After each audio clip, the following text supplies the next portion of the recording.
Bienvenue dans Dance Lab, le podcast dynamique et éducatif où la passion de la danse rencontre le monde de l'entrepreneuriat, du bien-être, de la santé mentale et bien plus encore. Des conseils, des histoires, des conversations captivantes avec des experts et des personnalités où recommandations et partages d'expériences enrichissent le quotidien des danseurs et pas que. Je suis Maïwenn Bramoulet, danseuse professionnelle aux multicasquettes, passionnée de danse depuis toute petite, ayant pour objectif de lever les voiles sur les fantasmes et les clichés du métier. En vous partageant toutes les facettes, les difficultés, les richesses et les challenges que ce métier comporte. Si cet épisode t'a plu, n'hésite pas à le partager autour de toi, à me laisser une note et un commentaire sur Spotify ou Apple Podcast. Et si tu souhaites participer au podcast, écris-moi. Aujourd'hui, j'accueille Antoine Nia, un jeune artiste entrepreneur passionné de danse et de musique qui a connu un parcours professionnel riche et varié. Il a notamment participé à de nombreux plateaux télévisés, événements artistiques et spectacles musicaux. C'est au fil de ces expériences qu'Antoine développe un véritable amour pour la comédie musicale. Désireux d'aller plus loin, il se forme en tant que comédien et chanteur et monte en 2021 sa première comédie musicale en tant que metteur en scène. Aujourd'hui, il nous présente Fantasmagoria, un spectacle intimiste et musical composé de 5 artistes qu'il a écrit, mis en scène, chorégraphié et autoproduit. Un projet ambitieux qu'il a mené à bien sans subvention et qu'il présentera cet été au Festival Off d'Avignon 2024. Nous aborderons notamment les points suivants: définir un spectacle fort et original, réaliser un budget précis et réaliste, s'engager à fond et trouver des solutions alternatives, communiquer efficacement et mobiliser son réseau, se montrer persévérant et ne pas se décourager. Antoine nous parlera de son parcours et de ses conseils pour monter un spectacle professionnel sans subvention.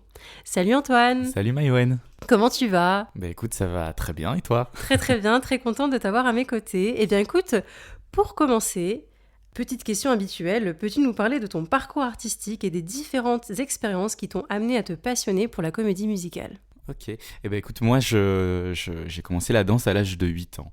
C'est vraiment d'abord par l'amour de la danse que j'ai ensuite rencontré le milieu de la danse, du spectacle, de manière un peu plus large. Ça a été une drôle de coïncidence, on va dire que j'ai vu la lumière dans la salle et je suis rentré. Mais voilà, au fil des années, ça m'a vraiment pris de passion. J'ai commencé aussi la musique et je faisais du trombone et le théâtre aussi. Donc voilà, une passion pour les arts de la scène qui arrivait quand même assez tôt. Et puis petit à petit, je suis tombé dans l'amour de la comédie musicale. Il y en a qui sont tombés dans la potion magique. Moi, je suis tombé dans la comédie musicale parce que j'ai eu l'occasion de découvrir des comédies musicales dans des théâtres ou même sur vidéo. Enfin, je suis vraiment tombé amoureux du style et ça m'a donné envie d'en voir encore plus, des productions de Broadway, des spectacles même à Paris, au Théâtre Mogador. Enfin voilà, des lieux qui sont cultes et qui sont vraiment porteurs de comédie musicale en France. Et voilà, c'est vraiment toute la pluridisciplinarité du genre qui m'a tout de suite frappé et j'ai tout de suite eu envie de prendre part à cette discipline qui est fascinante pour moi. Donc aussi intervenir dans des comédies musicales, tu danses également. C'est ça, du coup, si tu veux, j'ai dansé depuis l'âge de mes 8 ans. C'est devenu ça m'a professionnalisé un peu là-dedans. J'ai passé mon examen d'aptitude technique en jazz. Et à 18 ans, parcours un peu atypique, j'ai complètement arrêté la danse pour me consacrer à des études de commerce. Donc rien à voir du tout. Et je me suis un peu fait rattraper par ma passion, on va dire, à 19 ans et demi, parce que j'allais passer des auditions au lieu d'aller passer mes examens. Voilà, ce choix de faire du commerce, il vient du fait que ça n'a jamais été vraiment ancré dans mes conventions familiales d'être artiste. En fait, mes parents font de la médecine, mon frère est pharmacien, enfin voilà, c'est vraiment... ça va au-delà des codes familiaux qu'on a, mais je me suis fait rattraper par ça et mes convictions m'ont vraiment poussé à continuer à participer à plusieurs spectacles musicaux, Notre-Dame de Paris, Molière, le spectacle musical. Enfin, voilà, c'est que des belles expériences artistiques sur scène, sur des événements, sur des plateaux télé qui m'ont poussé aujourd'hui à vivre pleinement de ma passion. Oui, et puis ce sont ces spectacles, ces comédies musicales, toutes tes expériences passées qui t'ont poussé à écrire, mettre en scène, chorégraphier et autoproduire ton propre spectacle. Est-ce qu'il y a d'autres choses qui t'ont poussé ? Forcément des rencontres, que ce soit des profs de danse, des producteurs, des metteurs en scène qui ont vraiment marqué mon parcours, des rencontres pas physiques, mais je veux dire des vraies inspirations, des personnalités historiques qui ont eu des parcours de vie ultra inspirants et qui m'ont donné envie de prendre des risques aussi dans ma vie d'artiste. Enfin voilà, c'est tous ces éléments-là qui ont fait qu'aujourd'hui je suis là à écrire mon spectacle. Yes, trop bien. Et j'en suis ravi. Et justement, quel a été le processus de création de ton spectacle ? Un spectacle, ça se monte pas comme ça du jour au lendemain. Il faut créer certainement une affiche, concevoir les costumes, trouver des artistes aussi, des régisseurs. Enfin voilà, j'imagine que au début, tu as vu les choses par toi-même, tout seul. Mais après, est-ce que tu as été entouré par des community managers, quoi que ce soit ? Ouais, c'est sûr. Alors moi, il faut savoir que du coup, j'ai 25 ans. Donc, avec toute l'insouciance de mon jeune âge, la décision de créer Fantasmagoria, elle vient du fait que j'ai eu accès à un lieu de résidence. On m'a mis à disposition un lieu pour créer et du coup pour effectuer une première représentation. Et 4 mois avant, je prends la décision de monter Fantasmagoria. Donc, avec du recul, c'est un défi titanesque et j'ai même été fou de le lancer, tu vois. Mais voilà, il a été fait, j'ai été tout de suite très bien entouré. Ça m'a permis de raisonner, d'avancer sur tous les axes qui englobent vraiment le spectacle vivant. J'ai commencé tout de suite du coup par écrire, genre prendre vraiment ma feuille blanche et composer pour vraiment voir ce que j'avais envie de faire du spectacle. J'ai ensuite fait passer des auditions, on y reviendra peut-être un peu plus tard, mais j'ai fait des shootings photos pour créer déjà des visuels pour le spectacle. On s'est lancé dans tout un travail de création sonore avec Maxime Savary, mon arrangeur musical, création lumière avec Pierre Novak qui m'a aidé aussi pour concevoir toute la technique du spectacle et les lumières, création costume avec Agnès Renaud qui m'a vraiment hyper bien accompagné et conseillé dans tout ce travail-là. Donc voilà, j'ai vraiment été j'ai impulsé vraiment tous ces travaux dans tous les axes différents et ça a été ultra enrichissant pour moi. Bien évidemment, j'ai été largement entouré pour réaliser tout ça. Évidemment, parce qu'on commence par soi avec beaucoup de personnes dans nos têtes et beaucoup d'idées. Ouais, tout à fait. Mais après, dans la réalité, faut faire le projet, donc il faut vraiment bien savoir s'entourer, pas que des personnes qu'on a dans notre tête. C'est clair. Et du coup, au total, vous êtes combien à peu près ? Pas dans ta tête, hein. Dans ma tête, on est beaucoup. Mais en vrai, alors moi, j'ai 5 artistes au plateau sur le spectacle Fantasmagoria. Yes. Mais au-delà de ça, tu te doutes bien que ça va beaucoup plus loin que ça. Et je dirais qu'au global, là, vraiment, il faut penser aux personnes qui m'accompagnent à la prod maintenant, à la diffusion, au travail de presse. Je pense qu'on est à peu près 20 à 25 personnes à rayonner autour du spectacle, quotidiennement ou moins quotidiennement, mais c'est à peu près le travail de 25 personnes. Et il y a des personnes qui t'ont inspiré, des artistes ou même des spectacles pour ce projet ? Ouais, tout à fait. Moi, ça a été tout de suite hyper intéressant pour moi de créer une ambiance au spectacle, une ambiance qui me parle, qui me touche, qui pourrait parler aux gens aussi. Et du coup, on est rentré un peu dans cet univers des comédies musicales, un peu à la Chicago ou encore à la Cabaret. Donc vraiment ces ambiances un peu jazzy, vintage. Donc c'est clair que mes inspirations, elles viennent avant tout de la comédie musicale et donc de ces comédies musicales plus précises, là, Chicago et Cabaret. Je pense aussi au Crazy Horse aussi, qui a été une vraie source d'inspiration dans l'esthétique du show.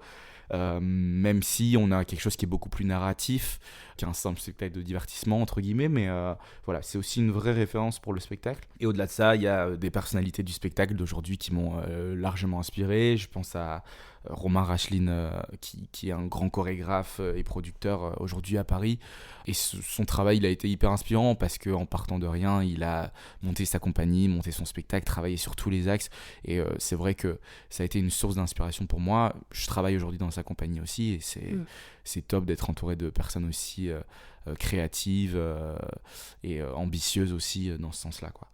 Et finalement, c'est vrai que tout mon entourage au global m'a inspiré aussi. C'est des discussions que j'ai eues avec mes amis, avec ma famille, avec mon compagnon aussi, qui m'a vraiment poussé dans le projet, qui m'ont fait croire que c'était possible et que j'avais peut-être les épaules pour le faire. Donc ça, c'est aussi une source d'inspiration que je néglige pas du tout aujourd'hui.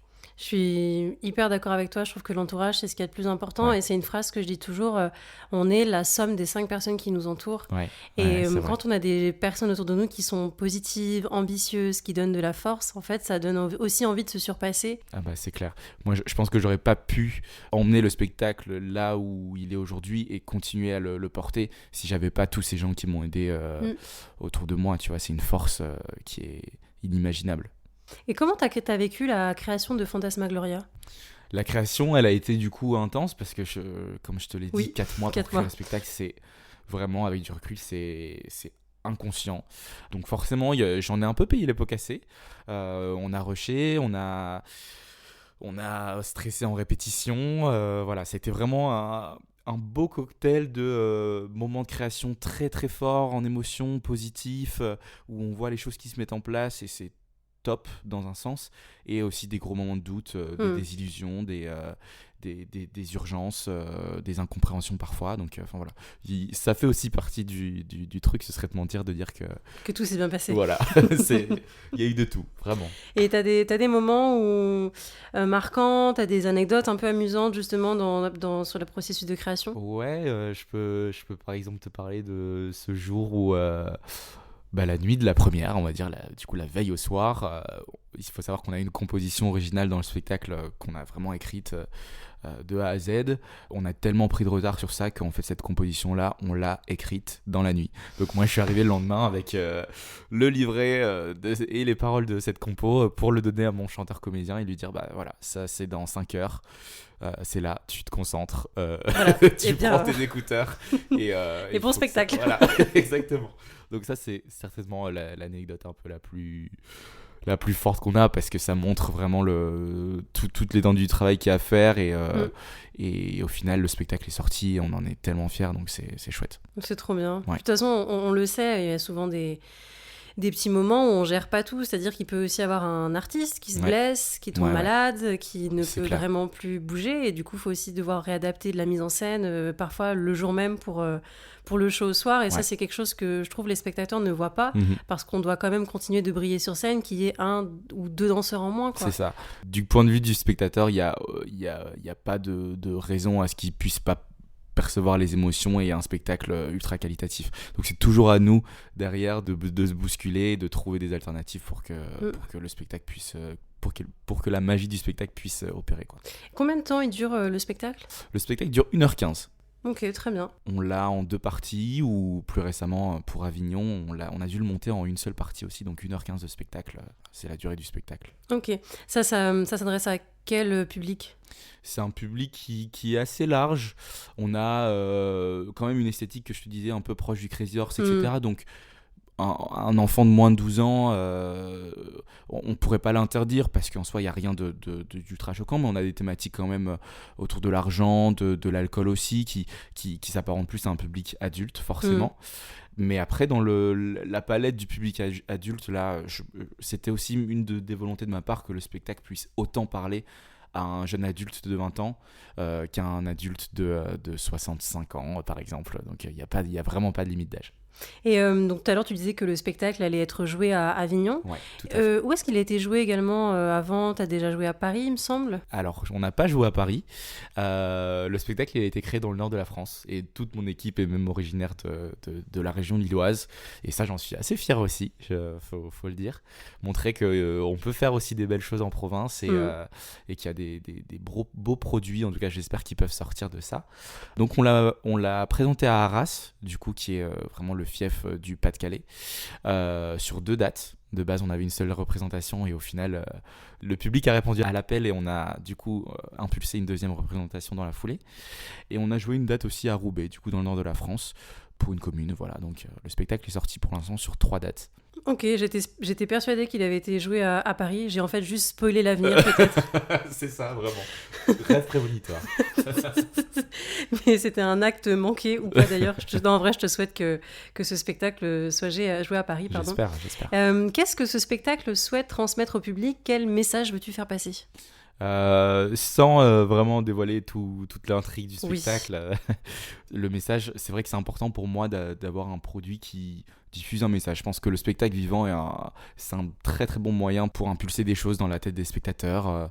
Donc le message de ce spectacle, c'est vraiment de dire que chacun a des aspirations auxquelles il doit croire et qu'il n'y a pas de mal à prendre des risques, à vivre ses rêves, dans le sens où on a qu'une seule vie et qu'il faut savoir profiter de ça et s'écouter, vraiment, par-dessus tout.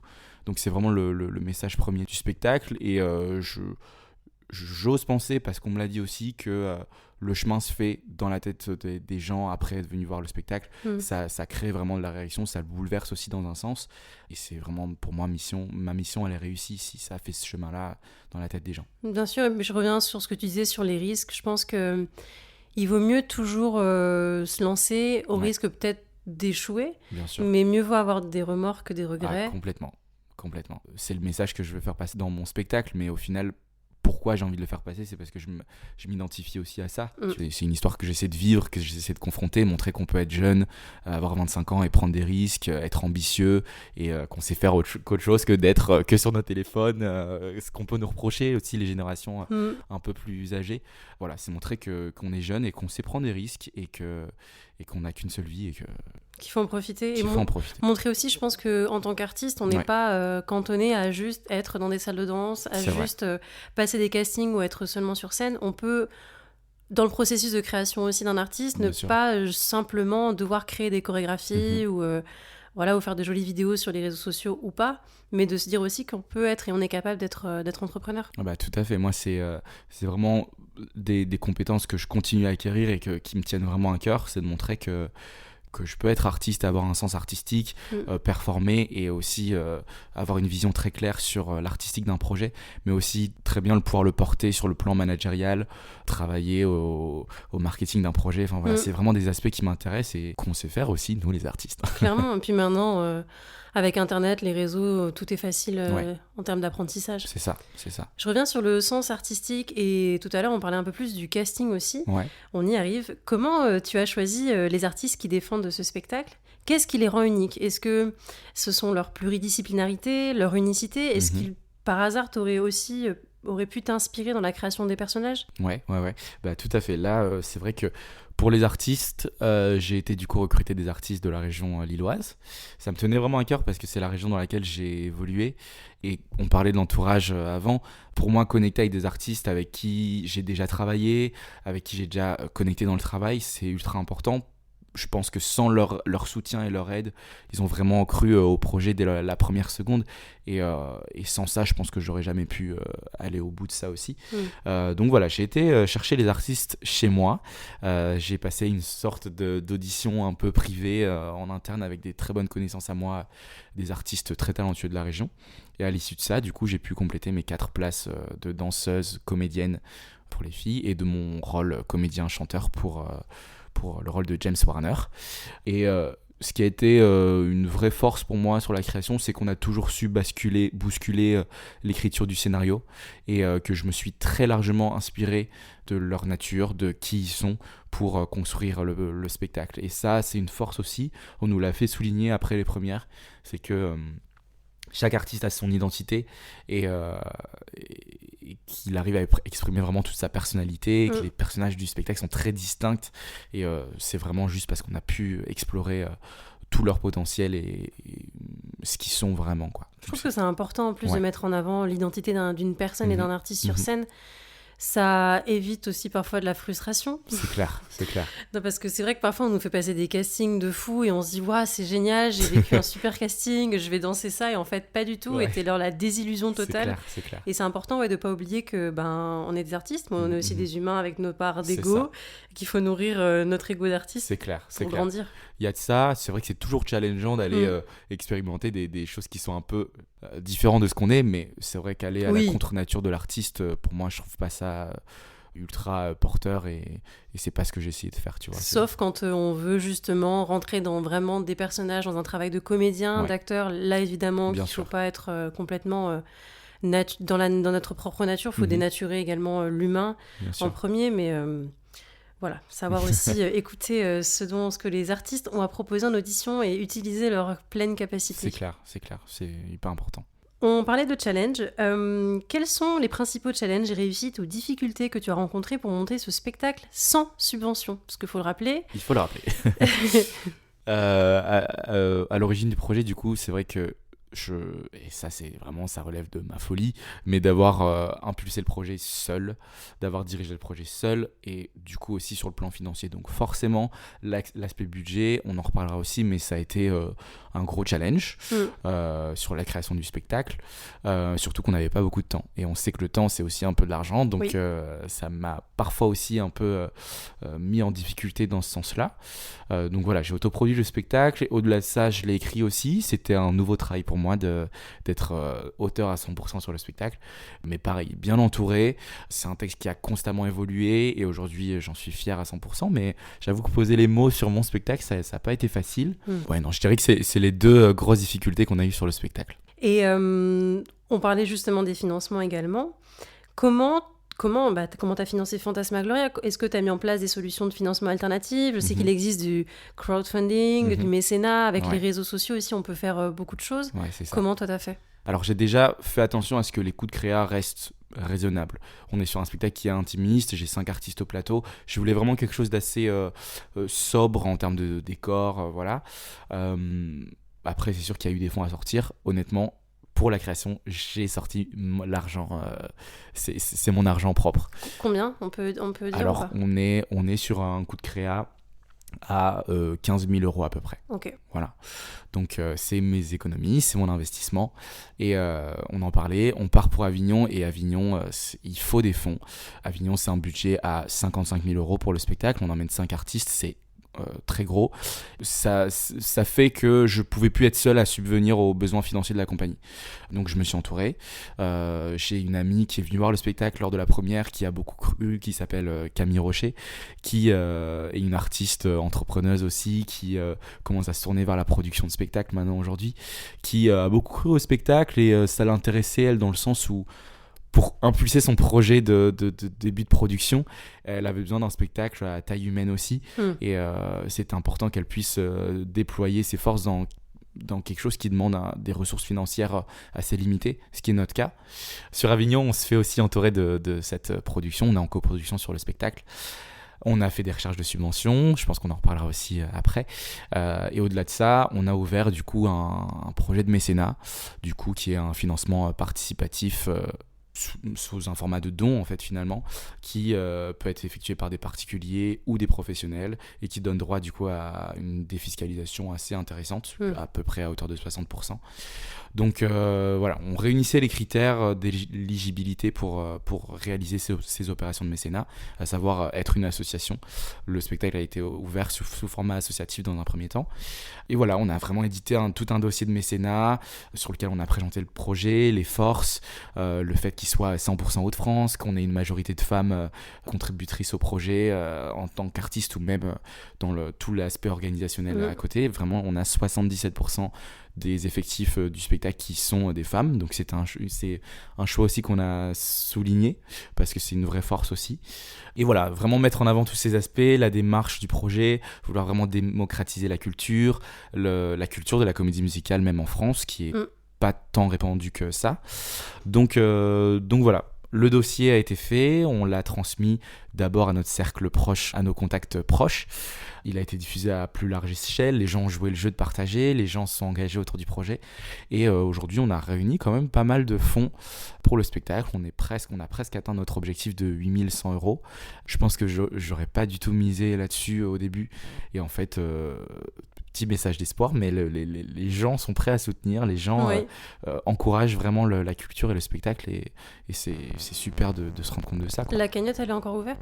La cagnotte est encore ouverte. Elle s'arrête au milieu du Festival d'Avignon. Ok, bon, du coup, certainement l'épisode sortira après. Oui. Mais quoi qu'il arrive, pas hésiter à quand même partager comme vous le pouvez sur vos réseaux sociaux. Soutenir le projet. Soutenir le projet, c'est pas forcément que de l'argent quand on soutient clair, le projet. Et d'ailleurs, on parle de promouvoir le spectacle. Est-ce que tu as utilisé, toi, les réseaux sociaux ou d'autres canaux de communication? Alors jusque-là, notre communication, elle s'est faite quasiment exclusivement sur les réseaux sociaux. C'est aussi l'avantage d'être jeune et d'entreprendre ce genre de projet. Ouais. C'est qu'on a conscience de ça, qu'aujourd'hui, le marché, il évolue aussi là-dedans. Et voilà, notre communication, jusque-là, on l'a faite entièrement sur les réseaux sociaux.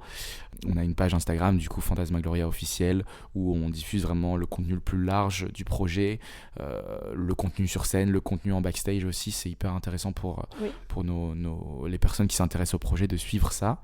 On a la page Facebook aussi, Fantasmagloria, qui est disponible. Et voilà, on commence à être un peu suivi sur ce projet-là et on essaie d'être toujours dynamique à ce niveau-là. J'ai Anthony Pacou qui nous aide beaucoup aussi, même sur TikTok, qui est aujourd'hui un peu viral pour les jeunes et on sait que c'est le réseau de demain aussi dans ce sens-là. Et voilà, donc beaucoup d'importance au contenu digital pour donner envie. Je peux même pas compter le nombre de personnes qui sont venues me voir pour me dire on voit ce que c'est sur les réseaux, ça donne vraiment envie. On serait prêt à venir voir le spectacle juste parce que ce que tu diffuses sur les réseaux, ça donne vraiment envie de rentrer dans ton univers. Donc l'importance des réseaux, c'est... Ah mais c'est clair, de toute façon en 2024 c'est un réseau social, notre page Instagram, notre page Facebook ou TikTok, peu importe, c'est notre CV. Ah ouais, c'est sûr. C'est le moyen de communiquer ce que l'on est, qui on est en tant qu'artiste et ce qu'on propose. Exactement. Et moi, je le fais autant en perso. C'est vrai que mon profil perso Instagram, c'est une très belle visibilité pour l'artiste que je suis et pour peut-être des directeurs de casting de pouvoir voir un peu ce que je fais. Et pour Fantasmagloria, ça paraissait logique d'aller dans ce sens-là aussi. Oui, parce que de toute façon, même maintenant, les gens s'identifient et aux artistes, mais aussi à l'humain qui se cache l'artiste avant tout. Ouais, c'est et clair. je pense qu'il faut du coup pas trop dissocier l'humain de l'artiste et savoir... garder les deux. Voilà, j'avais pas la fin de cette phrase. C'est très bien, t'inquiète. Voilà. On parlait un petit peu on parle d'humain, d'artiste, savoir associer justement les deux, c'est une qualité. Et quelles seraient pour toi les qualités essentielles pour réussir un tel projet ? Alors, des qualités que j'apprends encore à mettre en place, mais... ça demande forcément beaucoup de diplomatie, de sang-froid forcément, parce qu'il y a des moments de galère, il y a des moments qui demandent une adaptabilité folle, donc il faut savoir aussi pouvoir mettre ça en place. La créativité, forcément. L'organisation, forcément. C'est un mot que j'ai pensé. Clair. Mais... Et tu vois, c'est vrai que dans ma vie perso, j'oublie tout, je suis étourdi, c'est assez compliqué, mais... Pour ce projet-là, et parce que je sais que ça mobilise aussi des gens, j'essaie d'être toujours le plus carré possible et de respecter mes deadlines et d'avancer en donnant le plus d'informations, d'être un bon communicant aussi sur les informations, parce qu'on sait que ça peut vraiment envoyer un projet, pas à la poubelle, mais ça peut vraiment rendre un projet compliqué. Donc voilà, c'est un peu toutes les qualités que ça demande. C'est pas toujours facile et on essaie de toujours se rappeler ce qu'il faut appliquer pour rester le plus pro possible. Mais voilà, j'essaie de mettre en place toutes ces qualités-là au mieux, quoi. Et tout à l'heure, on parlait un petit peu de deadline. Donc, qui dit deadline dit parfois un petit peu de stress, de pression quand on voit l'objectif arriver. Comment, toi, tu gères le stress, la pression pendant la préparation d'un spectacle, même pendant la conception? Comment tu as pu gérer tout ça? Et parfois, comme tu disais tout à l'heure, on doute. Comment on peut faire aussi pour rester motivé et pour pas baisser les bras face aux difficultés? On a la chance d'être dans un milieu qui est censé nous passionner en tant qu'artiste, tu vois. Et ça, je pense que c'est la clé. Jamais oublier pourquoi on fait ça, jamais oublier quelles sont les motivations premières du projet, parce que c'est vrai qu'il y a des moments très difficiles, mais avec du recul, pour rien au monde, je changerais ce que j'ai fait ou ce que j'ai envie de faire demain. Donc vraiment, toujours savoir s'écouter et se rappeler de tout ça. Et forcément, s'entourer. On en a parlé aussi, l'entourage, c'est important pour exprimer nos doutes, pour qu'on puisse réaiguiller un peu nos pensées. Ça a son importance cruciale dans ce genre de projet. Donc là, ce sont des petits conseils aussi. Et quels conseils donnerais-tu à quelqu'un qui souhaite monter son propre spectacle sans subvention ? Ne le faites pas. Soyez fous. Soyez complètement fous. En fait, c'est ça, c'est à nuancer entre se poser beaucoup de questions et essayer de croire vraiment en son projet et y aller un peu à l'impulsion aussi, c'est important. Je te dis, moi j'ai 25 ans, j'apprends énormément. Avec du recul, j'aurais fait les choses différemment, mais il m'a fallu ça quand même pour aujourd'hui pouvoir tirer des conclusions et pour réorienter un peu mon travail, tu vois. Donc toujours savoir s'écouter et vraiment se documenter, prendre conscience aussi de tout ce qu'il y a déployé comme énergie, comme force dans tous les domaines, parce que vraiment la production de spectacle et la création de spectacle, ça va de la mise en scène à la chorégraphie, à la création sonore, à la création de costumes, au budget, au marketing, à la communication, au démarchage, enfin c'est très très large. Donc il faut avoir conscience de ça quand même et sentir qu'on a cette sensibilité-là ou alors déléguer, parce que ça se fait tout aussi bien. Moi c'est un peu mon problème, c'est que j'ai l'impression que mon projet, j'ai envie de le porter vraiment sur tous ces plans-là. Mais plus j'avance et plus je me rends compte que c'est pas possible. Parce que si je veux donner de la force et de l'ampleur au projet, il faut que je m'entoure. Et du coup, savoir déléguer, c'est une des clés aussi. C'est important parce que même on reste artiste. Donc tu performes aussi parfois sur scène. Tu peux pas être au four et au moulin. Et il faut parfois un peu prendre du recul pour pas trop se surmener et, tout à fait, et être trop dans le brouillard. Tout à l'heure, on parlait du festival Off d'Avignon. Comment as-tu décidé de présenter Fantasmagoria au Festival Off ? La décision de faire Avignon, c'est le résultat de discussions avec mes amis artistes. On se l'est dit, je suis artiste sur Molière, le spectacle musical en ce moment. J'ai fait des très belles rencontres, dont certaines rencontres qui m'ont dit « Mais mec, on voit ton spectacle, on voit ce que tu es en train de faire. Moi, je fais Avignon depuis 5 ans, j'ai l'impression que ça pourrait vraiment marcher là-bas. Viens, on va à Avignon cet été et on s'éclate. » Ça a été la présentation qu'on l'a faite et je me suis dit ok, on va y aller, on va s'éclater avec toute mon innocence. Et au final, aujourd'hui je me rends compte que le projet il est énorme. Je me suis renseigné là-dessus, je l'ai fait évoluer, j'ai trouvé un théâtre, voilà, vraiment j'ai travaillé sur toute la dimension. Aujourd'hui je passe même mes nuits à travailler dessus. Ça va au-delà de juste s'éclater, c'est vraiment porter un projet de 50 000 euros. Et, oui. Donc vraiment le projet de base il a vraiment pris une ampleur différente. Et voilà, je suis quand même content de le mener à fond et j'ai tellement hâte qu'on puisse y être et faire en sorte que le public puisse voir tout le travail qu'on a fait derrière ça, quoi. Et comment, quelles sont les démarches à suivre pour s'inscrire au festival ? Alors, pour s'inscrire au festival, de manière très formelle, il y a une inscription à faire auprès de Avignon Festival et Compagnie, qui est vraiment l'organisme qui régit toute l'organisation du Off Avignon. Après, moi j'évolue dans le off, donc le off c'est vraiment les productions vraiment à taille humaine, c'est vraiment nos décisions à nous en tant qu'artistes, entrepreneurs de vouloir y placer un spectacle. Donc c'est un gros challenge, et à différencier du IN qui est du coup le festival où on a une bonne quinzaine de spectacles qui sont vraiment produits là-bas avec des gros moyens, des grosses structures, enfin voilà, on est vraiment pas dans ce réseau-là. Nous, on fait vraiment partie des 1600 spectacles cette année inscrits dans le off. Donc, c'est un gros challenge et ça me pousse à vraiment entreprendre encore plus le projet. Et dans cette logique-là, il a fallu donc que je trouve un théâtre, que je trouve une chargée de diffusion, une attachée de presse pour m'entourer, pour faire en sorte que le spectacle puisse remplir, pour que les programmateurs puissent venir et avoir envie d'acheter le spectacle dans la foulée. Donc voilà, c'était tout un gros processus de travail qui a commencé par trouver un lieu quand même et passer par l'inscription formelle de mon spectacle sur le site Avignon Festival et Compagnie. Et justement, le Festival d'Avignon est un endroit pour faire connaître son travail et trouver des nouvelles opportunités, et notamment quand on est en off. Enfin, c'est vraiment un endroit où c'est plus propice à l'autopromotion, à l'art de rue, où les artistes font eux-mêmes leur promotion de spectacle, donc c'est assez difficile, c'est chronophage, c'est énergivore. Et comment toi, en mettant toute cette énergie, tu imagines, tu vois, tu envisages la promotion de ton spectacle pendant le Festival Off ? Comme je l'ai dit, du coup, je suis accompagné par une attachée de presse qui permettra du coup de donner un peu de visibilité au projet vis-à-vis des médias.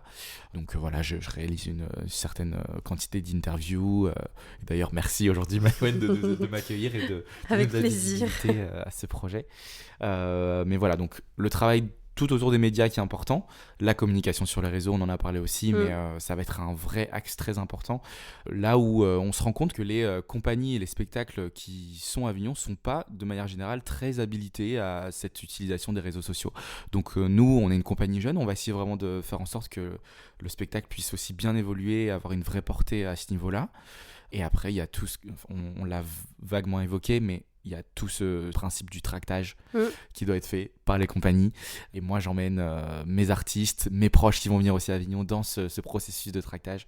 C'est-à-dire passer au moins 2, 3, voire 4 heures par jour avant les spectacles à arpenter les rues pour faire en sorte que les gens puissent venir voir le spectacle. Donc tracter vraiment, faire du main à main avec les flyers, poser les affiches dans les rues d'Avignon. C'est aussi, ça fait partie entière de l'aventure Avignon et ça va être une sacrée expérience.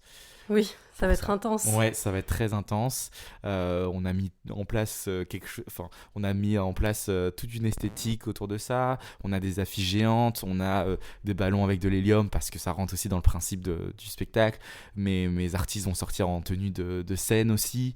Donc voilà, on va vraiment essayer de travailler toute l'esthétique pour que les gens puissent mettre leur œil sur nous dans les rues et que ça puisse leur donner envie de se dire tiens, moi je vais aller voir Fantasmagoria ce soir. Oui, c'est de savoir se vendre et de donner envie aux personnes de venir vous voir vous et pas un autre spectacle. Pas l'un des 1600 autres spectacles. Donc vraiment le challenge est très très gros. C'est énorme. Il y a énormément de spectacles cette année.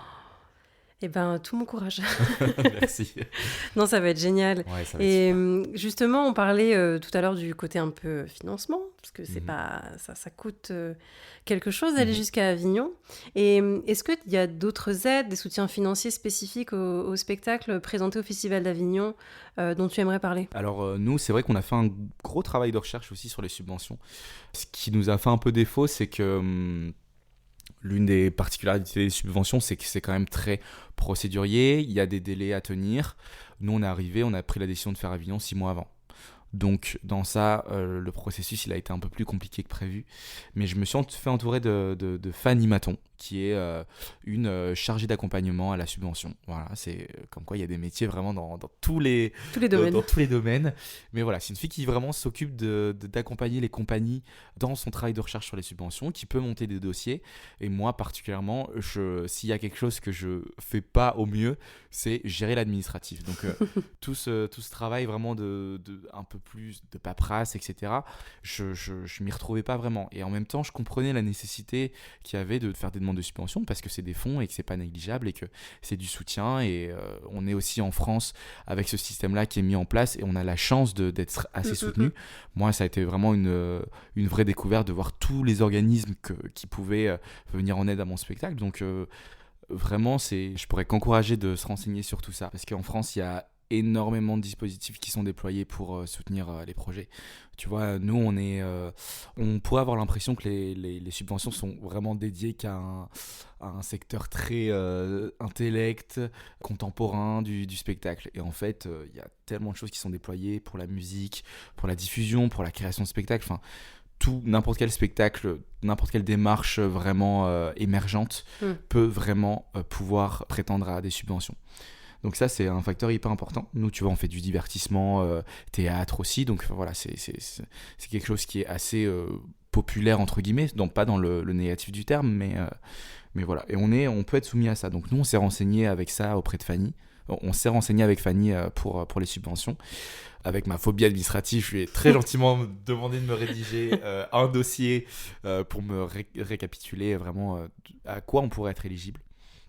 Ce qu'elle m'a fait vraiment très très bien. Donc voilà, la première phase, c'est vraiment se documenter, prendre connaissance. Sur Internet, il y a vraiment toutes ces ressources, comment faire la procédure pour obtenir une subvention, quels sont les critères d'éligibilité, enfin voilà, tout est vraiment mentionné, les délais, etc., les commissions. Et voilà, nous, on pouvait prétendre du coup à plusieurs subventions, 3 subventions plus exactement, à savoir le fonds PEPS, qui est le Fonds national pour l'emploi du spectacle, l'ASPEDIDAM, qui est la société de perception et de distribution des droits des artistes-interprètes, et le fonds de soutien auprès de Avignon Festival et compagnie. On a fait ces 3 demandes. Malheureusement, il y en a déjà une qui nous a été refusée. On attend la réponse pour les 2 autres. Mais voilà, les dispositifs sont là. Ça a été des dossiers qu'il faut prendre le temps de monter parce que c'est pas évident. Les critères sont spécifiques à chaque organisme. Mais voilà, les éléments sont là. Je peux aussi citer le CNM, le Centre national de la musique, la SACEM aussi, qui est du coup la Société des auteurs, compositeurs et éditeurs de musique. Donc voilà, ces organismes, c'est ceux-là que j'ai en tête et qui vraiment défendent le spectacle vivant de manière large. Et voilà, il y a des appels à projets qui sont assez récurrents, voilà, que je continue à suivre moi aussi dans le cadre du projet, parce que je sais que demain, il va peut-être falloir que je reprenne des démarches de subvention en fonction des projets qui seront menés avec le spectacle. Mais voilà, donc c'est un peu le large panel des subventions. Et juste voilà, trouver du temps pour se documenter, pour rédiger et être bien entouré. Et être bien entouré, finalement. Toujours. Toujours. Bah écoute, je te souhaite que les 2 autres organismes te donnent une réponse favorable. On croise les doigts. Pour t'aider pour ce joli clair. spectacle. Merci. Eh bien écoute, l'épisode touche bientôt à sa fin. Quels sont, toi, tes rêves et tes aspirations pour Fantasmagoria ? Alors moi, mes rêves et mes aspirations pour Fantasmagoria, c'est un peu mes rêves et mes aspirations perso aussi, parce qu'aujourd'hui, je vis avec Fantasmagoria. Ça fait partie de ma vie à 3000%. Je dors Fantasmagoria, je mange Fantasmagoria, donc ça fait partie de ma vie. Et ce serait de pouvoir faire évoluer mes compétences pour tous les arts du spectacle, que ce soit sur le plan artistique, sur le plan managérial, sur comment étoffer moi mon processus d'organisation et de management, de direction autour d'un spectacle. Et puis d'étendre la visibilité de ce projet, de ce spectacle auquel je crois plus que tout. Pouvoir le placer dans un beau théâtre intimiste parisien, ce serait incroyable. Et pourquoi pas même plus loin, Broadway ou même le West End. On se le souhaite. De toute façon, il faut toujours voir grand. C'est ça. Enfin, c'est vraiment ma démarche de vraiment, et je terminerai par ça après, mais de vraiment voir plus grand, avoir des ambitions et suivre ce qu'on a envie de faire. Et c'est dans ce sens-là que j'espère pouvoir emmener Fantasmagoria au plus loin. Eh bien, je te le souhaite vraiment de tout mon cœur. Et est-ce que tu aurais d'autres projets pour l'avenir ? Est-ce que tu as envie de créer d'autres spectacles ? Alors moi, du coup, en tant qu'artiste, j'ai encore envie de faire évoluer mes compétences en tant qu'artiste sur scène, parce que ça me plaît encore aujourd'hui d'être au plateau en tant que danseur, comédien aussi. Le chant, je commence encore à le perfectionner, c'est vraiment un axe que j'ai envie de faire évoluer. Mais c'est vrai que plus j'avance dans le temps et dans ma carrière artistique, et plus j'ai envie de transmettre, de créer mes œuvres, de chorégraphier aussi. Donc voilà, c'est tout vraiment ces axes-là que j'ai envie de prendre aussi et d'exploiter au maximum.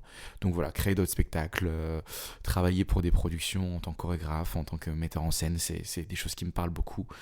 Et voilà, en France, à l'étranger, partout. Trop bien. Tout à l'heure, tu donnais un petit peu des mots positifs, inspirants, des conseils. Et voilà, l'épisode touche bientôt. Vraiment, vraiment, là, c'est la dernière question. Quel message final aimerais-tu adresser à nos auditeurs ? Quel conseil donnerais-tu aux personnes qui souhaitent monter un projet sans subvention ou qui souhaitent présenter un spectacle au Festival Off d'Avignon ? Enfin voilà, un message que toi, tu as envie de faire passer pour terminer cet épisode. Ça va aller vraiment dans toute cette direction-là, de dire que vous êtes les seuls maîtres vraiment de votre vie professionnelle, personnelle, que le plus important, et ça je m'en rends compte, c'est de s'écouter, de suivre vraiment ses impulsions, de suivre ses aspirations, de jamais cesser de voir loin pour vraiment jamais avoir de regrets, de faire ce qui plaît à la personne finalement. Moi, si j'avais rêvé d'être pêcheur en mer, j'aurais adoré pouvoir foncer là-dedans. Là, c'est le spectacle aujourd'hui qui m'anime, mais voilà, j'ai trouvé vraiment ce qui me plaisait. C'est ma vocation, c'est ce vers quoi j'ai envie d'avancer, j'ai aucun doute là-dessus. Voilà, je peux vraiment que souhaiter aux gens de vraiment garder une pensée sincère et authentique pour ce qui leur plaît, quoi. C'est vraiment, j'adorerais pouvoir terminer avec ça. Voilà. Et voilà, c'est fait. Merci beaucoup Antoine pour ton temps, pour tes mots, pour ton partage, pour tout ce parcours hyper inspirant. Merci à toi. Je te souhaite, et les auditeurs te souhaiteront aussi plein de belles choses pour la suite. Merci beaucoup. Voilà. Merci beaucoup. On a juste, je termine peut-être avec ça, une date à Denain qui arrive. Denain, du coup, qui est dans une ville dans le nord de la France, pas tout loin de Paris, si jamais ça motive des Parisiens à venir, qui se passe le 30 novembre à 20h30. C'est un très beau théâtre dans le nord de la France et c'est une date publique qu'on a. Donc, on serait ravis de vous y voir, de t'y voir, Maïwen aussi, pourquoi pas. Avec grand plaisir. Je mettrai le lien de la billetterie dans la bio, Okay. Comme ça sera plus facile pour cliquer et prendre ses places. C'est trop gentil. Merci à toi. Merci à toi Antoine. Merci. À bientôt. Salut. Ciao.